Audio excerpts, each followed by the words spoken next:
Hi, I'm Sergeant McCullough with the Vermont Army National Guard, and today I'm here to talk to you about some best practices when approving a purchase request. Today with me I have Sergeant Raybon from Alabama. Hello. So let's get into it. Let's do it. Some of the things you need to think about when you're doing a purchase request. First things first is if you receive a proposal from a vendor, let's make sure it's on letterhead. Let's make sure it's legit. Let's make sure we're not getting it from an email.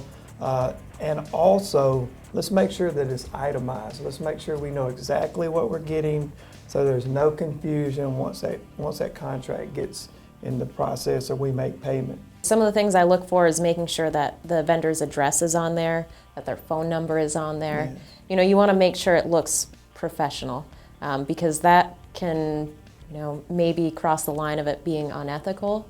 Have you ever heard about anybody getting in trouble for, maybe their friend owns a business, or you ever heard of that before?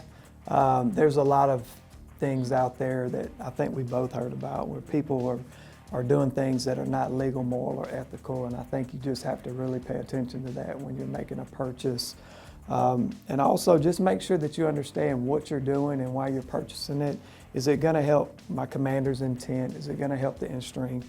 Are we doing this just because, or are we doing it because we really have a need within our state? Absolutely. And looking at your budget too, I think is pretty important. Before you go ahead and approve a purchase request, you need to make sure you have the funds available, right? Because if you say yes to a vendor, yes, I want to purchase this, and they start printing, but you don't have the money, that's not going to be good. Yes, and don't make a commitment to anything until you know for sure that it is a good to go.